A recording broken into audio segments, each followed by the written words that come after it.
श्री प्राणनाथ निज मूलपति श्री महराज सुनाम तेज कुंवर श्यामा जुगल को पल पल करूं प्रणाम ज्ञान को पल पल करूं प्रणाम। बोलो श्री प्राणनाथ प्यारे की जय।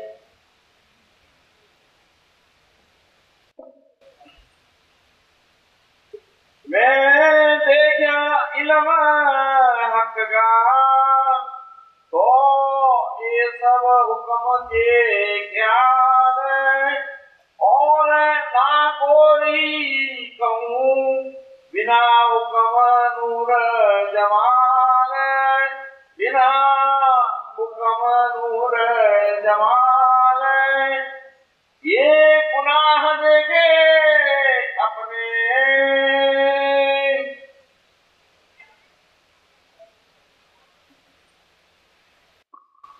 अच्छा नाम दे दी।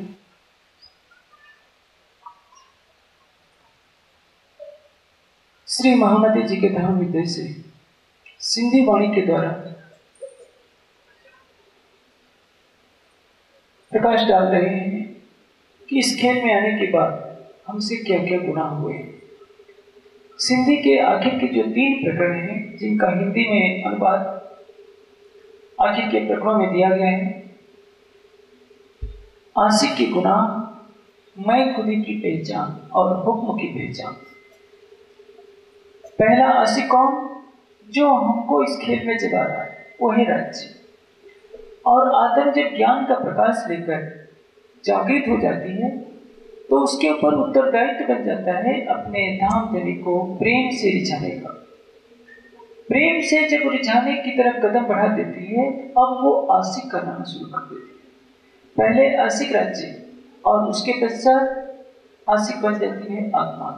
लेकिन इस खेल में हमारे से क्या क्या गुनाह हो रहे हैं, उसी संबंध में ये सिंधी वाणी का एक प्रकरण प्रस्तुत है। सिंधी वाणी क्या है, इसको एक सरल शब्दों में समझिए। ज्ञान से अक्षरातीत को जाना जाता है, लेकिन अक्षरातीत के दिल में प्रवेश करना ज्ञान से संभव नहीं। बाह्य रूप तो हम जान सकते हैं, अंदर के रूप को जानने के लिए जहां सारी मर्यादाएं मिट जाए, सारी नियमावली काम निरर्थक हो जाए, वहां से प्रेम की भाषा शुरू होती है और वह है सिंधी की वाणी। जो मिठास का स्वरूप है वो है सिंधी वाणी। अक्षरातीत के हृदय से हमारे हृदय का तार जोड़ने वाली ये सिंधी वाणी है। इसमें ज्ञान की कोई बात नहीं, लेकिन सच पूछा जाए तो इल्म का सागर है, इश्क का सागर है। इल्म का प्राण है, इश्क है। इश्क नहीं तो इल्म भी शुष्क हो जाएगा। इसलिए खिलवत परिक्रमा सागर श्रृंगार जरूर तारतम का तारतम है। मार्फत का इल्म है इसके अंदर, श्रृंगार के अंदर भी। लेकिन मार्फत के इल्म को खोलने की जो चाबी है वो सिंधी वाणी। बिना सिंधी वाणी के रस में डूबे यदि कोई चाहे कि हम परम धाम की मार्फत को समझ जाए तो ये भी संभव है। प्रेम की भाषा आए बिना, प्रेम की भाषा आने का मतलब बोलने से मतलब नहीं है, हमारे आचरण में प्रेम आ जाए। जब तक हमारे हृदय मंदिर में प्रेम की रसधारा ना बहे, मार्फत का रस हमें कभी भी समझ नहीं आ सकता, क्योंकि मार्फत का इल्म पढ़ने पढ़ाने से नहीं आएगा। मार्फत का स्वरूप जब अक्षरातीत दिल में वास न करे तब तो कहां से मार्फत का ज्ञान आ जाएगा। प्रश्न ये होता है, हुक्म की बात जब चलती है तो हम लोग तरह तरह के बहाने बना देते हैं, क्योंकि एक चौपाई हमको बहुत अच्छी तरह से याद आती है। हम तो हाथ हुक्म के हक के हाथ हुक्म जो जानो त्यों करो। इंद्रावती जी की आत्म कह रही है, इत प्याजी हमारा क्या चले जो जानो तो करो बस, हमारा तो कोई बस नहीं चलता। ये किस प्रसंग में कहा गया है ये हम ध्यान नहीं देते। हम आपके हुक्म में हैं, बिल्कुल सही बात है। हम तो हाथ हुक्म के हक के हाथ हुक्म, ये बात सही है। इस खेल में हम खेल रहे हैं, आपका हुक्म चल रहा है, ठीक है। इत पियाजी हमारा क्या चले, जो जानो त्यों करो कसम। किस संदर्भ में ये बात कही जाती है? समर्पण की जब भावना आती है तब ये अभिव्यक्ति की जाती है कि हमारा इस खेल में कुछ भी बस नहीं चल रहा है। जैसे आपने उदयपुर का प्रसंग पढ़ा होगा, जब औरंगजेब की सेना उदयपुर पर हमला करती है, अत्याचार होता है, सुंदर साहब को बहुत कष्ट का दिन देखना पड़ता है और कृपाराम आकर के श्री जी को सूचना सुनाते हैं मंदसौर से पहले। तो वहां 6 किरंतर उतरते हैं, वालो विरह नस्वीनो रंग रमाण तो वासना रुदन करी देता। इसमें इंद्रावती जी की आत्मा सब सुंदर साथ की तरफ से मूल स्वरूप से प्रार्थना करती हैं, हवे हारिया हारिया कहूं बार केटली राखो रोतियों करो निर्मल नाथ। धामधनी हम इस खेल में हार गए हैं। माया ने हमको हरा दिया है। गुण पक इंद्रिय बस करी अविलीस ने। माया ने हमारे गुण इंद्रियों को बस में कर रखा है, हमारा कुछ भी बस में नहीं चलता। ये कब होता है? जब हमारा अहम टूटता है। अहम किसका है? जीव का। हमारी आत्मा ने जीव को ऐसे पकड़ रखा है जैसे घोड़ा है, उस पर बहुत बहादुर घुड़सवार बैठा है, बहादुर तो है लेकिन उसका घोड़ा लंगड़ा है, युद्ध के मैदान में क्या करेगा? वो तो खतरे में डाल देगा। हमारी आत्मा में कोई दोष नहीं, लेकिन जिस जीव पर हमारी आत्मा बैठी है उस जीव में यदि अधिक विकार है तो माया का युद्ध कैसे लड़ सकता? जिस जीव पर इंद्रावती जी की आत्मा बैठी वो युवराज का जीव हिमालय के कलाक्रम का रहने वाला है। देवापी संतनोर भ्राता मरु जय इच्छाक वंशज। राजा मरु का जीव, उस कलाग्राम में हम और आप प्रवेश करने के अधिकारी नहीं है। कोई साधारण योगी महात्मा भी प्रवेश नहीं कर पाए। उनके सामने जाने पर जो सूक्ष्म शरीरधारी ऋषि मुनि होंगे सभी अदृश्य हो जाते हैं। वहां सिद्ध पुरुषों का ही वास है और उसमें साधना कर चुके हैं मरु और देवापी, जिनको देवचंद जी और देवराज का दंड मिलता है। औरंगजेब का भी जीव है, लेकिन औरंगजेब के क्रूर जीव पर सकुमार की वासना बैठ चुकी है। जैसी अभिव्यक्ति होगी उस जीव की वैसी ही शोभा या गुनाह तो लगेगा उस आत्मा में। इसलिए सकुंडल की आत्मा जहाँ ऊंचे जीव पर बैठती है वही सकुमार की आत्मा निकृष्ट जीव पर बैठी है। परिणाम ये है गुनाह कर रहा है जीव और दोष माना जा रहा है आत्मा के साथ। उस समय हार करके आत्मा को कहना पड़ता है कि धामधनी जो कुछ इस खेल में हो रहा है सब आपके हुक्म से हो रहा है। इत हमारा पियाजी क्या चले, जो जानो तो करो कसम। जैसा आपको अच्छा लगे आप वही करो, हमारा इसमें कुछ बस नहीं चलता। इंद्रावती का बस नहीं है कि मैं इसी चीज पर बैठूं। सकुमार का बस नहीं है कि मैं निकृष्ट जीव पर क्यों बैठ गई। मूल स्वरूप की जैसी जैसी प्रेरणा होती गई वैसे वैसे जीवों पर आत्माएं बैठती गई, क्योंकि आत्मा का तो अपना कोई स्वतंत्र अस्तित्व है ही नहीं कहने के लिए। अंदर से तो एक है, लीला रूप में तो है। जैसे मेरे मन में जब इच्छा आएगी तभी तो मेरा हाथ सामने ये फूल रखा है उठाने के लिए, तो मेरा हाथ तभी बढ़ेगा। मन में इच्छा ना आए और हाथ को आदेश न मिले तो हाथ नहीं बैठा रहेगा। यदि मैं फूल उठाता हूं तो आपको हाथ दिखता है कि हाथ फूल उठा रहा है, लेकिन ये नहीं मालूम कि हाथ को आदेश देने वाला कोई और है। उसी तरह से किस जीव पर किस आत्मा को बैठना है ये निर्देश राज्य का। इस माया की फरामोशी में आत्मा को कुछ पता नहीं, लेकिन इस चौपाई का बहाना बनाकर हम ये कहते हैं, जैसे किसी को कहा जाए कि सुंदर राज्य आपको चितवनी करनी है तो क्या कहेगा? राज्य का हुक्म होगा तो कर लेंगे। राज्य ने तो कह दिया है ये मूल मिलावा अपना नजर दीजिए पलक में पीछे ठहरिए जो इसका हुक्म जाए, ये हुक्म है। और यदि आप नहीं करते हैं तो राज्य के हुक्मों को आप तोड़ रहे हैं। गलती कौन कर रहा है? ये भूल हो रही है हमारे चीज। एक अध्यापक है, कक्षा में सारे बच्चों को पढ़ा रहा है, अपना कर्तव्य पूरा कर रहा है, बच्चा पढ़ रहा है या नहीं पढ़ रहा है, ये उसका दोष है। आत्मा माया से निर्लेप है, लेकिन निर्लेप होते हुए भी दुख की लीला को देख रही है। जैसे हीरे को कीचड़ में डाला जाएगा तो कीचड़ हीरे के अंदर प्रवेश नहीं करेगा, हीरे की सतह पर लिपट जाएगा। देखने पर क्या लगेगा, कीचड़ में हीरा डूबा हुआ है, लेकिन कीचड़ हीरे के अंदर नहीं है।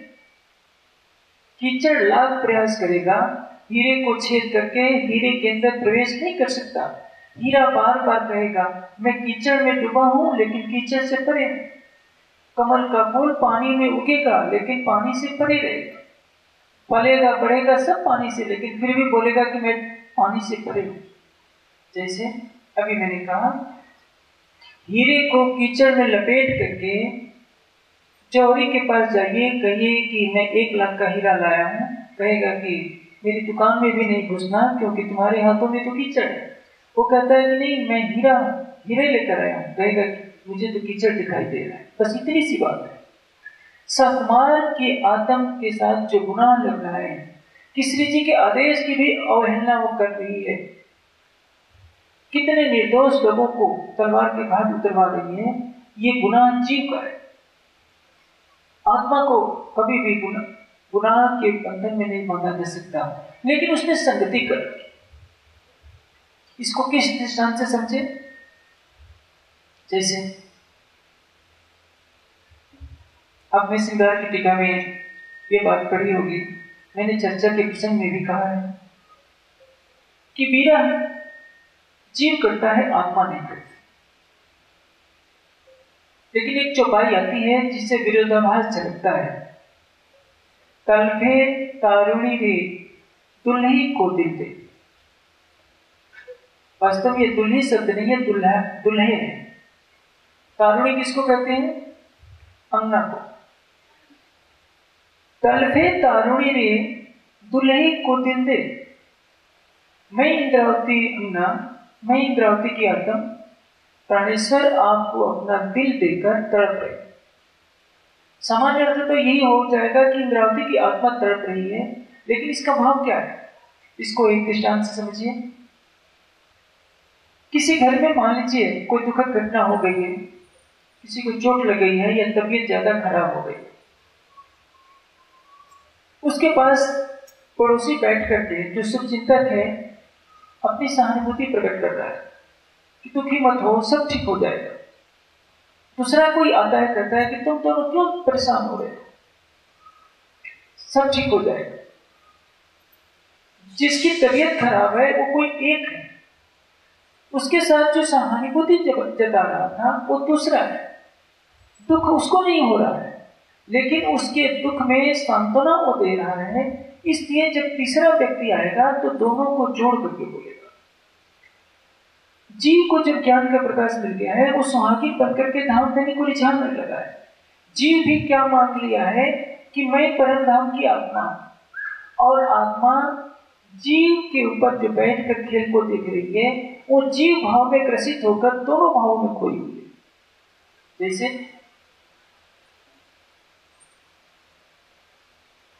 श्री जी बंगला जी दरबार में विराजमान है, छत्रसाल जी सेवा कर रहे, तो क्या कहा जाएगा?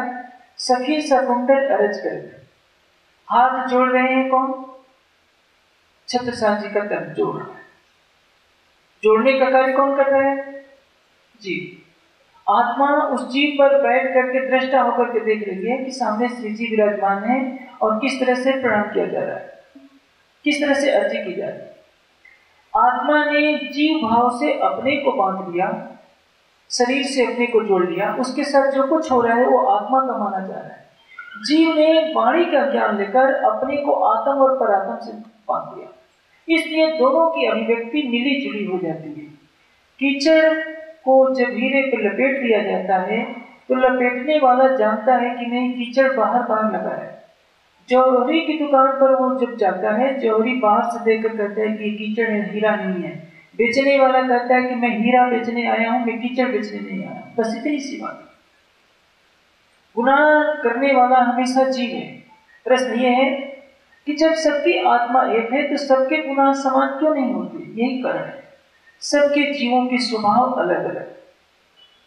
सरकार श्री के जीव का स्वभाव दूसरा है, परमहंस महाराज श्री रामचंद्र दास जी के जीव का स्वभाव दूसरा है, नारायण दास जी महाराज के जीव का स्वभाव दूसरा है, लाल दास जी के जीव का स्वभाव दूसरा है, मुकुंद दास जी के जीव का स्वभाव दूसरा है। औरंगजेब का जैसा स्वभाव है वैसे छत्रसाल जी का स्वभाव नहीं है, लेकिन सबकी आत्मा का स्वभाव एक है। जो प्रेम का गुण, आनंद का गुण, धनी को रिझाने का गुण लालदास जी की आत्मा में है, वही इंद्रावती जी की आत्मा में है, वही शकुंतल की आत्मा में है और वही सकुमान की आत्मा में है। सबने लीला अलग अलग कर रखी। कैसे? इसको एक दृष्टांत से समझिए। रामलीला का नाटक हो रहा है, मंचन हो रहा है, पर्दा खुलता है तो मंच पर जो राम का अभिनय कर रहा है वो दूसरे रूप में बोल रहा है, रावण का अभिनय कर रहा है वो दूसरी भाषा में बोल रहा है। दोनों एक दूसरे पर तीर छोड़ते हैं और जब जैसे रामायण की लीला खत्म होती है, पर्दे के पीछे जाते हैं तो एक साथ बैठकर खाना खाते हैं, एक दूसरे के गले मिलते हैं। मंच के बाहर वो शत्रु हैं और मंच के ऊपर तो शत्रु हैं, और जैसे ही बाहर होते हैं उनमें भ्रातृभाव जग जाता है। इस माया के खेल में सब अपना अपना पार्ट अदा करते हैं। किसी के अंदर है उसका व्यवहार दूसरा होगा, किसी के अंदर तमोगुण है उसका व्यवहार ज्यादा दूसरा होगा, किसी के अंदर सतोगुण है तो उसका हाव भाव चाल चलन दूसरा होगा। हम इसी गुणों को देख करके समझ लेते हैं, देखो वो आत्मा अच्छा कर रही है, वो आत्मा गुनाह कर रही है, कर कोई नहीं रहा है, आत्मा को दृष्टा होकर के देख रही है, लेकिन गुनाह इसलिए लग रहा है कि जब वाणी मिल गई तो उसके जीव ने पर क्यों नहीं किया। तभी तो इंद्रावती जी बार बार अपने जीव को फटकार रही हैं कि मेरे अंधे बदनसीब जीव, मेरे अंध अभागी जीव क्यों सोता है, तो अभी भी क्यों सो रहा है। जीव को क्या चाहिए था? जब वाणी का प्रकाश मिल गया तो इस जीव को चाहिए था कि अपने को निछावर कर देता धनी पर, और ये काम हम आज से नहीं 400 सालों से करने का प्रयास करते हैं। हमारी आत्मा आज किसी न किसी तन पर बैठी है, इसके पहले 400 सालों के अंदर न जाने कितने तनों को बदल चुकी है। जैसे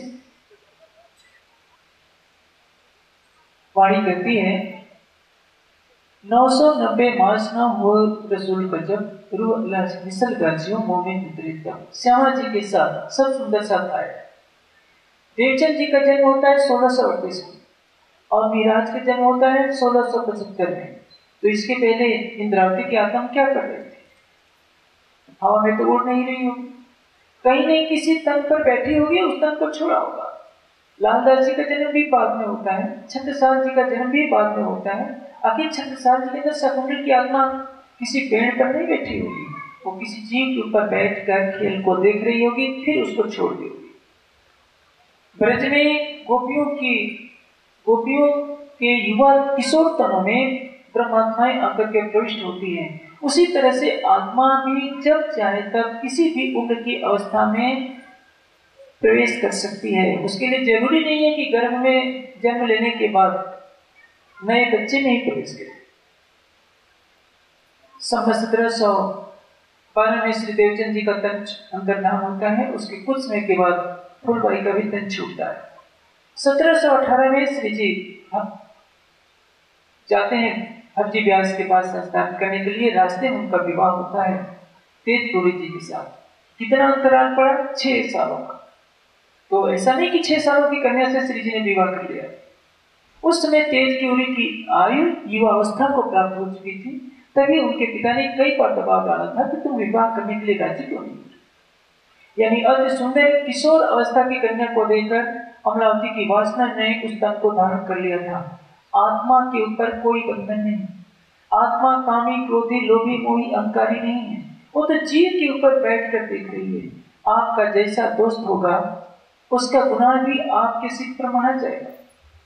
आपने शराबी से दोस्ती कर ली, शराबी कहता है कि यदि मेरे साथ दोस्ती निभानी है तो मेरे साथ शराब खाने चलना होगा।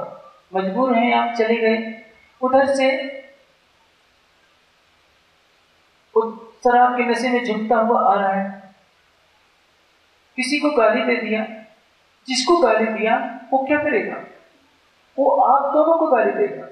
आप कहोगे कि मैंने कुछ नहीं किया है, वो क्या समझेगा कि मैं थोड़े जानू, तुम दोनों शराब पिए हो और तुम दोनों गाली दे रहे हो। गाली दे रहा है एक, लेकिन उसकी संगति का खामियाजा भुगतना पड़ता है उसको। बस यही है हमारे साथ होने वाला गुनाह। हमारा जीव बल पकड़ नहीं रहा है। ल्याई पीव बतन थे बल मारा जाए। तारतमारी क्या करती है? जहर चढ़िया होई जिमी का सुख होवे ताको। माया का जहर चढ़ता है जीव के ऊपर। इस जीव ने न जाने लाखों जन्मों से सारे विकारों को बोझ ढोया है, काम, क्रोध, मद, लोभ, अहंकार। और जब इसमें डूब जाता है तो राज्य के आदेश की अवहेलना करता है। मल मूत्र से सुगंध नहीं आएगी, दुर्गंध ही आएगी। और गुलाब से सुगंध आएगी, दुर्गंध नहीं। अक्षरातीत का हुक्म ये नहीं कहता कि आप चोरी करो। अक्षरातीत का हुक्म नहीं कहता कि आप किसी से झगड़ा करो। जो जैसा है वैसा ही हुक्म देगा। जैसे आपका जो कक्षा अध्यापक है वो थोड़े बच्चे से कहेगा कि तुम बीड़ी पीना शुरू कर दो, सिगरेट पीना शुरू कर दो और दूसरे के घर से जाकर के चोरी कर लाओ। अक्षरातीत प्रेम के सागर हैं, अक्षरातीत ज्ञान के सागर हैं, अक्षरातीत आनंद के सागर हैं। आप ये क्यों कह देते हैं कि राज्य का हुक्म ही नहीं हुआ इसलिए मैंने चिकनी नहीं की? आपको कहा जाता है कि वाणी पढ़िए, आप कहते हैं कि नहीं राज्य का हुक्म होगा तो पढ़ेंगे। इसका मतलब कि नहीं पढ़ रहे हैं तो राज्य का हुक्म ही आपको पढ़ने नहीं दे रहा है। ये तो बहानेबाजी है। आपको कहा जाता है कि वहां राज्य का काम है, एक ही रटा रटा उत्तर लगभग सभी सुंदर साथ का होता है, राज्य का हुक्म होगा तो आ जाएंगे। इसका मतलब कि नहीं आते हैं, राज्य का हुक्म नहीं आने दिया, तो दोषी कौन हो गया? राज्य। गीता में ऐसी अटपटी बात कही जाती है। गीता में योगेश्वर श्री कृष्ण कहते हैं कि अर्जुन जो कुछ करता है करता हूं मैं ही करता हूं। तो ज्ञानी जनों ने इसका अर्थ क्या लगा लिया? इसका मतलब कोई चोरी करता है चोर, तो गुनाह किसका हुआ? विष्णु भगवान को। बेचारे उस चोर को नरक में क्यों भेजा जाता है? विष्णु भगवान को ही क्यों न नरक में भेज दिया जाए जिनके हुक्म से कोई चोरी की लीला होती है। जब हम बेसुध हैं, सिंधी में यही बात कही जा रही है कि राज्य हमारे मूल तनों पर तो भरामोशी है। माया ने हमें डाल रखा है काजल की कोठरी में। हमारे पैर में कालिख लग रही है तो हमारा क्या बस है, क्योंकि हमारी आंखों पर तो पट्टी बची हुई है। लेकिन इसका उत्तर ये नहीं, वाणी आ गई है तो अब जो भूल होगी वो हमारी मानी जाएगी। इसके पहले जो भूल हो रही थी उसमें हम जरूर कुछ बचाव कर सकते हैं कि राज्य ब्रज में क्या था? वाणी का प्रकाश नहीं था, नींद में थे हम, कुछ भूल हो गई। रास में भी आधी नींद थी, उसमें भी कुछ भूल हो गई। देवचंद जी के तन से होने वाली लीला में भी कुछ भूल हो गई। लेकिन खिलवत, परिक्रमा, सागर श्रृंगार और सिंधी के अवतरित होने के बाद हमें कोई भी बहाना बनाने का अवसर नहीं है। छठे दिन की लीला में जरूर हमारे पास सारी सुविधाएं हैं। चौथे दिन की लीला में वाणी नहीं थी। पांचवें दिन की लीला में भी संघर्ष ही संघर्ष था।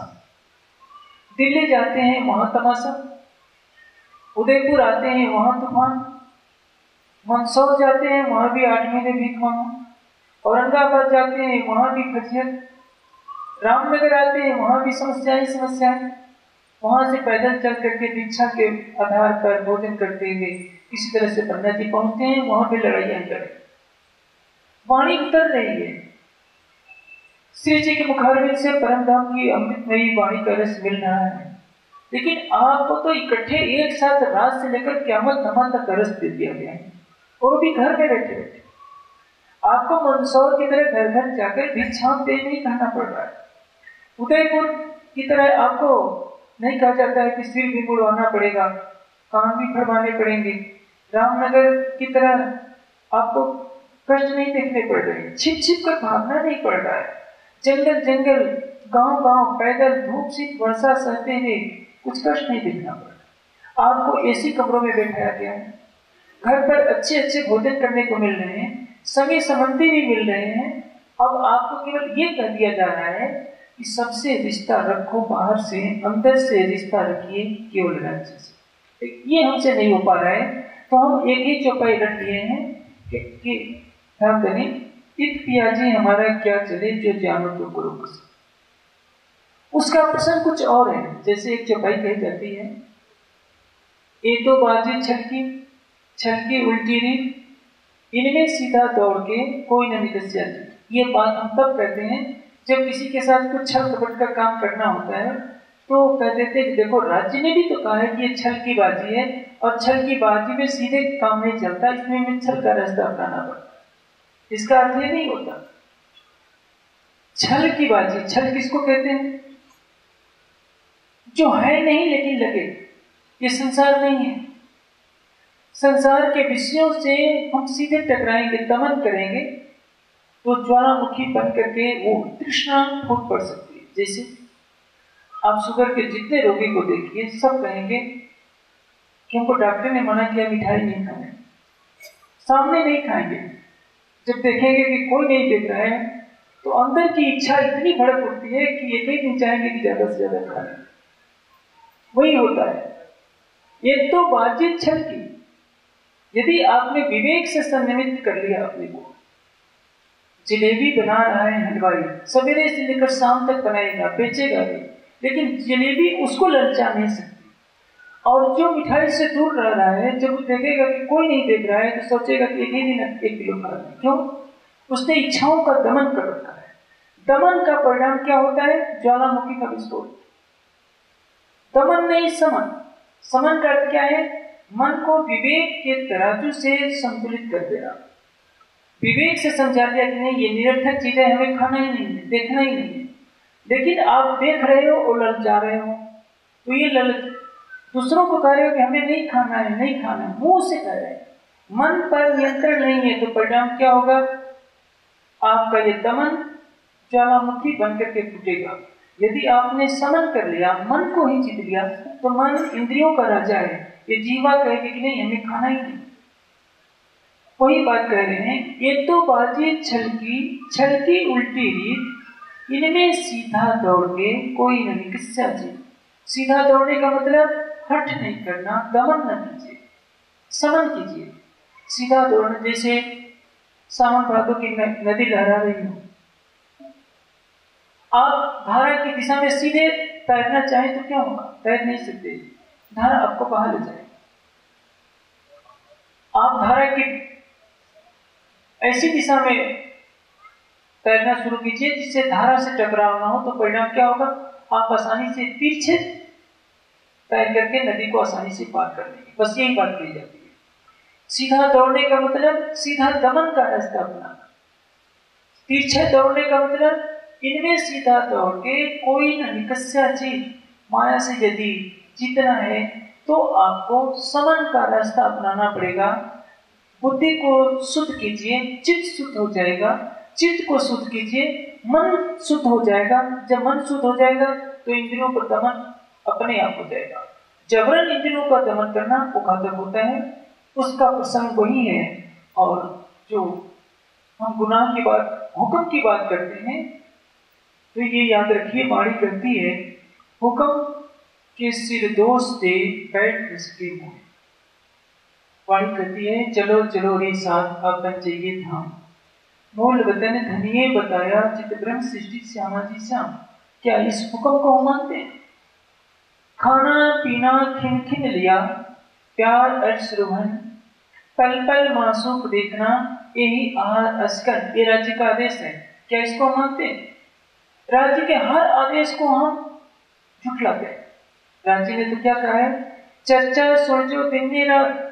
क्या इसको हम मानते हैं? आपने उठा प्राणना, हमें प्राणना पर फिदा होना है। क्या हम फिदा होते हैं? हर बात का उल्लंघन करेंगे, लेकिन बचाव का रास्ता क्या करें? राज्य का हुक्म हो गया, इसका मतलब झूठ बोलते हैं आप, तो राज्य के हुक्म में झूठ बोला दिया। आप किसी से झगड़ा करते हैं तो राज्य के हुक्म में झगड़ा करवा दिया। ऐसा नहीं है। अक्षरातीत तो अक्षरातीत। शीतल चंद्रमा जब रात को उगा होता है तो उसकी चांदनी भी शीतल ही होती है। सूर्य उगा होता है तो सूर्य से तेज ही फैलता है। ये संभव नहीं हो सकता कि सूर्य का प्रकाश ठंडा हो जाए और चंद्रमा का प्रकाश कारक गर्मी देने वाला हो जाए।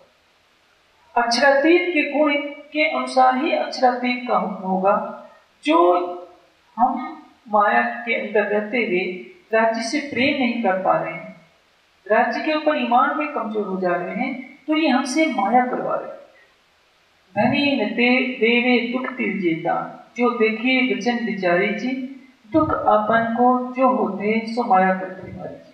माया हमारे पर भारी हो रही है, इसलिए माया के प्रभाव में हम असफल हो रहे हैं। जैसे जिसने वाणी के आदेश को मान लिया, उस समय पर जितनी अवश्य करेगा, चाहे दुनिया का सारा काम समाप्त हो जाए। जिसने वाणी के आदेश को मान लिया, उस समय पर वाणी अवश्य पढ़ लेगा, चाहे थोड़ा भी पढ़े।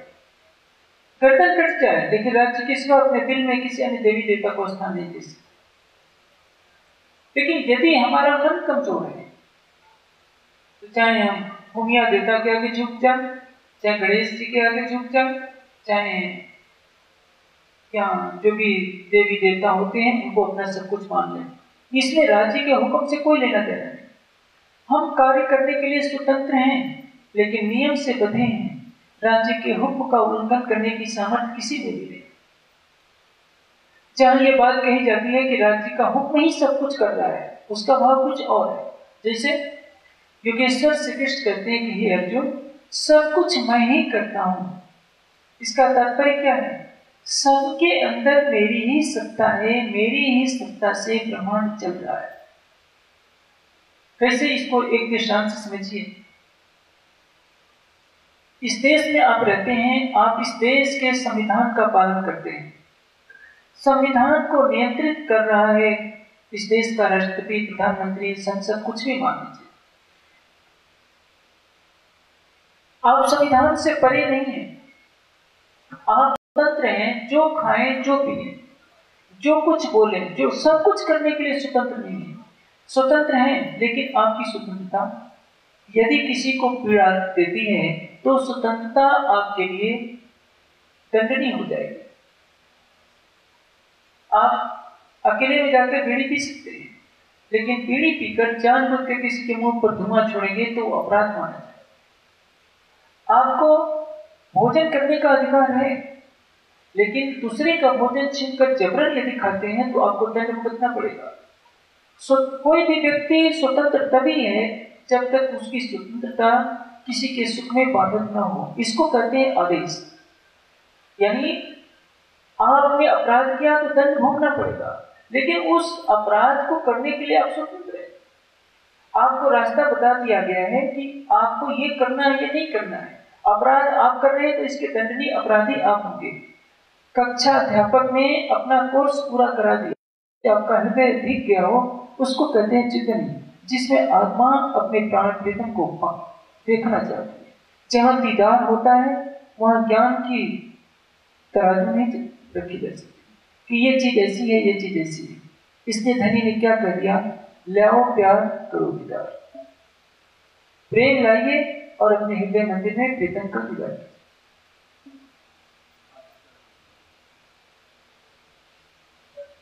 जब फिर देखा सहूर कर, ये भी गुनाह खुदिए का, जब फिर देखा सहूर कर। ये भी गुनाह खुदी का, जब देखा फिर सहूर कर। इंद्रावती जी के आत्म कह रही है सुंदर साहब की तरफ से।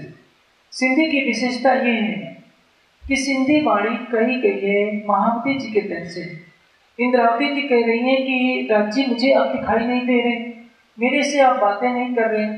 तो इसका अर्थ ये आप मत समझ लीजिए कि सचमुच इंद्रावती जी को दिखाई नहीं दे रहे। कीर्तन में एक प्रकरण ही है, धन धन सखी मेरे सोई रे दिन, जिस दिन पिया जिसु हुओ रे दिला। हफ्से में इंद्रावती जी ने देख पा लिया है प्रीतम को, उनके अंदर बैठे हैं, उनसे बातें कर रहे हैं। ये वाणी कौन कर रहा है? कहने की शोभा कालबोध को ले, जिसके अंदर से वाणी उतर रही है, उनकी तो राज्य से बातें हो ही रही है। लेकिन कैसे इसको किस संदर्भ में प्रस्तुत किया जाए? आप देखेंगे कम्युनिस्ट जितने होते हैं, ये लाल निशान जिसको आप नक्सलवादी कहते हैं, नक्सली, इनके नेता सारे करोड़पति होते हैं और क्या कहते हैं कि हम सर्वहारा वर्ग के। सर्वहारा किसको कहते हैं? जो अपना सब कुछ हार गया हो, जिसके पास कुछ ना हो, खाने के लिए भोजन हो, पहनने के लिए कपड़ा नहीं हो, रहने के लिए घर नहीं हो, सब्जी उगाने के लिए भी 2 बीघे जमीन ना हो, वो कहता है कि सर्वहारा वर्ग। ये जितने कम्युनिस्ट पार्टी के राष्ट्रीय जितने नेता हैं सभी करोड़पति, इनके लड़के सभी इससे महंगे स्कूलों में पढ़ते हैं। इनको खुद मालूम नहीं कि गरीबी क्या है, लेकिन मंचों पर इतने जोर जोर से गला फाड़ेंगे कि हम गरीबों के मसीहा हैं। आप देखते हैं ना मायावती क्या कहती है? इन नेताओं की तो ऐसे मंच पर चर्चा भी करने पर मंच अशुद्ध हो जाएगा। कहती है कि मैं दलितों की नेता हूं, अरबों रुपया उसके पास है, और किसी दलित को तो क्या, किसी कमिश्नर को भी अपने पास बैठाने के लिए राजी। ये ऐसे नेता लोग झूठ बोलते हैं, लेकिन प्रतिनिधित्व करना है। महामती जी, हम सुंदर साथ की पीड़ा राज्य के साथ कर रही है कि राज्य आप जो बार बार कह रहे थे इंद्रावती तो अकेले आनंद क्यों नहीं लेती? इंद्रावती जी का नहीं, मेरे साथ जो 11,999 लगी हैं उनका क्या होगा? आप अक्षरातीत हो तो जैसे मेरे को सुख देना चाहते हो सबको सुख दो। आप सबके कल्याण की भावना सोचिए। अचरा पकड़ पीर दिखलाउसी, सखी एक दूजी को प्रेम उठाओ। लील भाई के जब धाम गमन का समय होगा, सतगुरु देवचंद जी महाराज चर्चा कर रहे थे, उनके अंदर से राज्य का आवेश प्रकट हुआ और लील भाई को दर्शन दिया। लील भाई ने कहा कि राज्य ऐसे काम नहीं चलेगा, जिस स्वरूप में आपने मुझे दर्शन दिया है उसी स्वरूप में सबको दर्शन दीजिए तो मुझे खुशी होगी, और राज्य को ऐसा करना होगा। इसलिए केवल अपने बारे में न सोचिए, सबके बारे में सोचिए। आप भी चितवनी कीजिए, दूसरों को कराइए। आप भी राज्य को देखिए, दूसरों को भी दिखाइए। आप देखो औरों को दिखाओ, ये बीता का आदेश है। और अष्टपद की लीला में यही मूल मंत्र माना जाता है। आप देखते हैं कि पहले प्रहर से लेकर 8वें प्रहर तक की लीला बीतक में वर्णित की गई है। जो परमधाम की ब्रह्मसृष्टि सुंदर साथ होते हैं, अपना 1 मिनट भी बर्बाद नहीं करते, या तो ज्ञान चर्चा में, श्रवण में, या सुनाने में, सेवा में या चितवनी में। चर्चा, चितवनी और सेवा 3 चीजें होती हैं और कोई नहीं। निंदा चुगली नहीं, निंदा चुगली तो केवल जीव सृष्टि का काम है। बीतक में स्पष्ट वर्णन है। चौपाई एक आती है, सबसे पहले उठे आम, आम यानी जीव सृष्टि। श्री जी चर्चा कर रहे होते हैं, 12 बज का समय हो गया होता है रात का, कभी कभी 1 भी बज जाता है। जीव सृष्टि बेचारी परेशान है कि 3 घंटे हो गए, तब तक चर्चा सुनते रहते। वो मनाती है कि जल्दी से जल्दी चर्चा खत्म हो जाए। खत्म हुई नहीं कि सबसे पहले उठ करके पढ़े। कहने का तात्पर्य क्या है? और ब्रह्म सृष्टि को चैन नहीं है। चर्चा के बाद पुनः उसको दोहराने का भी कार्यक्रम होता है, तो सुंदर साथ फिर परम धाम की वृत्त शुरू कर देते हैं, परम धाम के ज्ञान की बातें करते हैं। प्रातः काल फिर चितवनी शुरू हो जाती है। अष्टपहर 64 घड़ी केवल चर्चा, चितवनी और सेवा में उन्होंने अपने को लगा दिया। परिणाम क्या हुआ? यहीं बैठे बैठे परम धाम को देखा। इतनी बैठे घर जागे धाम, यहीं बैठे बैठे परम धाम में जागृति का सुख लिया। कब मिलेगा? जब हमारे सामने से ये निद्रा का ब्रह्मांड हट जाए, हम पाप और पुण्य की परिधि से परे हो जाए। आप अपना श्रृंगार कीजिए अपनी आत्मा का। आत्मा का श्रृंगार कैसे होगा? रात्रि को आप शयन कराते हैं राज्य को, तो क्या कहते हैं? चुन चुन कलिया में सेज बिछाऊं। क्या आपने कभी अर्शदिल की सिज्जत तैयार की है? हम गाते तो बहुत हैं, अर्श तुम्हारा मेरा दिल है, आए करो आराम, सेज बिछाई रुच रुच का तात्पर्य क्या है? बहुत प्रेम के भाव से, यही तुम्हारा विश्राम। पलंग बनाइए किसका? ईमान का पलंग हो। ईमान के पलंग पर समर्पण का बिछौना हो। ईमान का तात्पर्य क्या? हमारे दिल में अक्षरातीत के सिवा और कोई बैठ नहीं सकता। न नारायण के लिए जगह है, न देवी देवताओं के लिए जगह है, न किसी के लिए जगह। हाँ, गुणों का सम्मान सबका है। मर्यादा पुरुषोत्तम राम का भी सम्मान है, योगेश्वर श्री कृष्ण का भी सम्मान है, हनुमान जी के भी ब्रह्मचर्य तप त्याग का सम्मान है, लेकिन प्रीतम रूप में नहीं। हमारे जीव की तरफ से सम्मान है, हमारी आत्मा केवल मैं तो तुम्हारी डियर। ये है ईमान।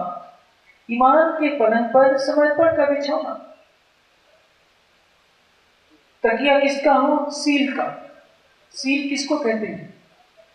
बौद्ध दर्शन में 3 चीजों की बहुत महत्ता है, सील, समाधि और प्रज्ञा। सील किसको कहते हैं? इसको एक घटना से मैं आपको बताता हूं।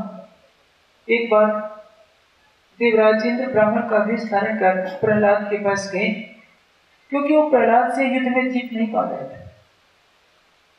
कई दिनों तक सेवा किए। देवराज इंद्र जो ब्राह्मण के वेश में गए थे, प्रहलाद ने पूछा कि ब्राह्मण देवता बोलिए, आपको क्या चाहिए? इंद्र कहते हैं कि प्रहलाद भक्त राज, यदि आप देना ही चाहते हैं तो मुझे आप अपना सील गुण दे दीजिए। सील का तात्पर्य क्या है? सील में ही सारे गुणों का वास होता है। सीलहीन व्यक्ति किसी भी गुण से सुशोभित नहीं हो सकता। यदि आप में ज्ञान है, सील नहीं है तो ज्ञान सेमल के फूल की तरह व्यर्थ है। यदि आप दानी हैं, सील का गुण नहीं है तो सब कुछ व्यर्थ है। सील से ही शालीनता बनती है।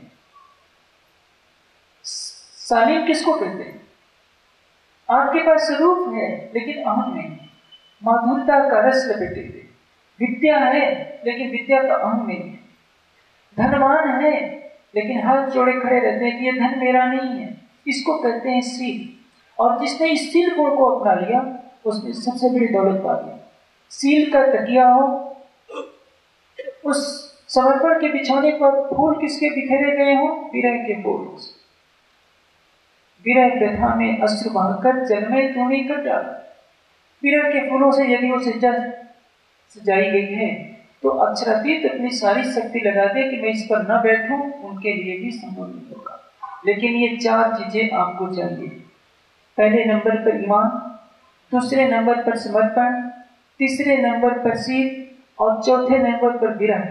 ये राज्य से मांगिए। राज्य से कभी न कहे कि राज्य हमारे बेटे की नौकरी लगा दो, राज्य हमारी बहू को बेटा नहीं हो रहा है उसको बेटा दे दो। एक बार शिविर हुआ था, कई 16 साल पुरानी बात है। सरकार श्री के साथ हम आए थे। एक सुंदर साथ आया, कहा कि सरकार श्री आप ऐसी कृपा कर दीजिए कि हमारी भैंस का दूध बढ़ जाए। आप राज्य से माया की छोटी छोटी चीजें न मांगे। सारे ब्रह्मांड की दौलत भी मिट्टी के बराबर है। राज्य के एक पलक के दीदार में जो सुख मिलेगा उसके लिए पृथ्वी क्या, 14 लोक क्या, असंख्यों 14 लोगों का राज भी फीका है। इसलिए धनी से अधिकार के साथ मांगिए, भीख न मांगिए। दासी को कभी भी महल में रहने का अधिकार नहीं होता। दासी दासी है। आप राज्य के नौकर नहीं है, राज्य के गुलाम नहीं है, दासी नहीं। अपने अधिकार को पहचानिए। और जो अर्धांगिनी होती है उसका तो अस्तित्व ही नहीं होता। अर्धांगिनी का अर्थ क्या है?